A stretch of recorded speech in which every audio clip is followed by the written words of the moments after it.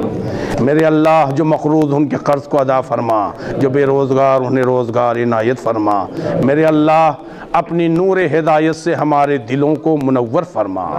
میرے اللہ ہم سب کو توفیق دے کہ ہم اپنے آپ کو امام زمانہ کے لائق بنا سکیں۔ میرے اللہ ہم سب کو اپنے حجت کی معرفت کا سرمایہ عنایت فرما۔ ہماری اس مختصر مگر اہم عبادت کو قبول فرما۔ سرکار ولی صلی اللہ علیہ وسلم کو ظہور جلد از جلد ہو۔ مولا کے آوان و انصار میں ہم سب کو شمار فرما۔ ماتم حسین۔